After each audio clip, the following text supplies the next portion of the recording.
So this is the Sony 35mm 1.8, my absolute favorite lens. I use it for, I don't know, 90% of what I do, photo and video. But as you can see, I'm not using it right now. I'm recording this video with the Viltrox 35mm 1.8. And, well, there's only one question now. Which one should you buy? The Sony or the Viltrox?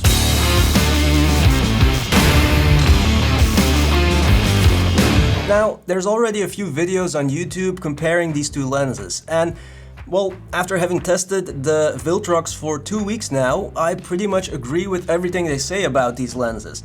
So instead of making the exact same review, let's do it a little bit differently today. Let's compare these lenses, the image quality, features, focusing capabilities, and then based on that, I'll tell you which one you should buy if you're a photographer, which one you should buy if you're a videographer, and which one you should buy if you do both. Now, if you just want the cheapest one, then it's easy, the Viltrox. It's 200 bucks cheaper than the Sony, which is around 600 euros these days. But of course, that doesn't mean anything. So let's start with build quality and design. The Sony is a bit smaller and lighter than the Viltrox, but not much, and they both feel equally durable. It's the same kind of metallic material. The Sony, however, has moist and dust resistance. The Viltrox doesn't, but then again, I wouldn't use the Sony in the pouring rain either.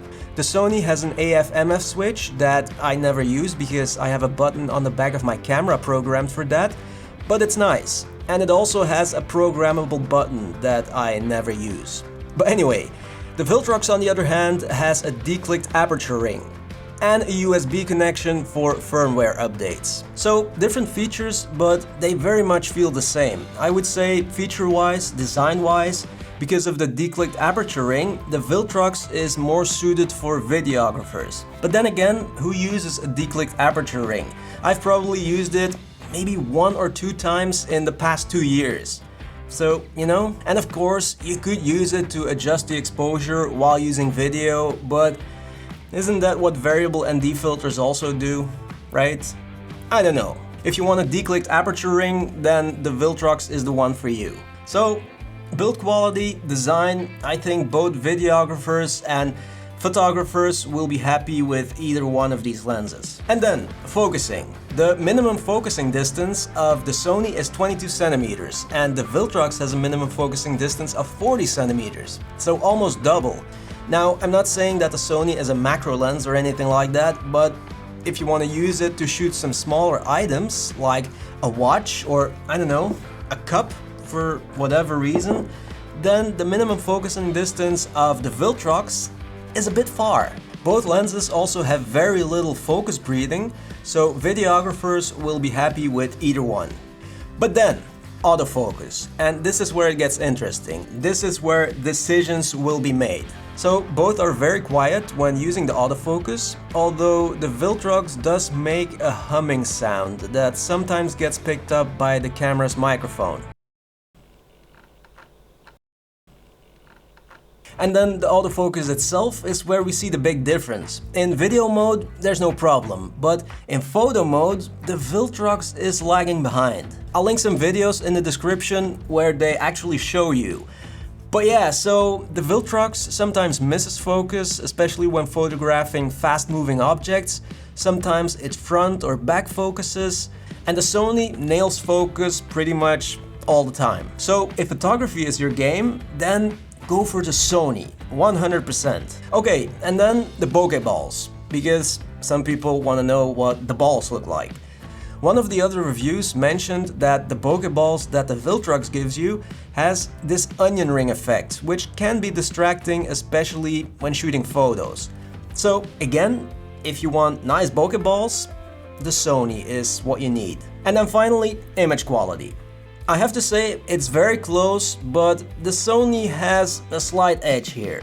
It's a bit sharper, less chromatic aberration, but you can easily fix that in post. And you know, the thing is, when we take the price in consideration, it's fine that the Viltrox is a little bit behind. And like I said, most of those things can be fixed in post anyway. And in my opinion, photographers care more about image quality. So again, I would say, if you're a photographer, just go for the Sony, because the image quality is indeed a little bit better, even though it's very close. And I'm not saying that videographers don't care about image quality, but it's different, you know? For me, my videos, I don't want them to be super sharp. And I don't know, all those little details that you see in photos, you don't see them when shooting video. So, I don't know, it's different. So, I prepared this and I almost ended up with a dead Sony there. Whew.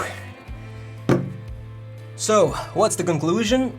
Well, like I said, if you're planning to buy one of these lenses for photography specifically, I would definitely go for the Sony.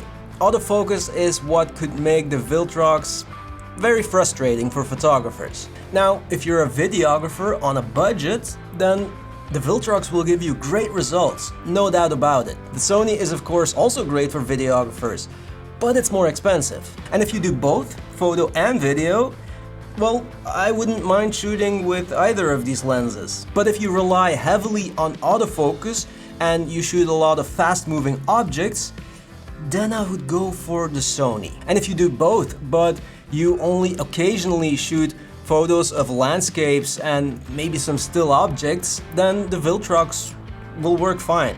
There, that's it. I'm getting so hot in here because, you know, it's gonna be like, I don't know, what did I say, 40 degrees today? We're not used to that in Belgium, and my poor white skin, no, it won't be able to handle that. I'm gonna stay in today, I'm gonna drink a lot of water so I don't die. Yeah, and that's gonna be pretty much it. And I'm probably gonna be sweating while I edit this video. Anyway, thank you so much for watching, guys. If you have any questions about one of these lenses, drop it in the comments. Thank you so much for watching, and see you in the next one. That's an airplane.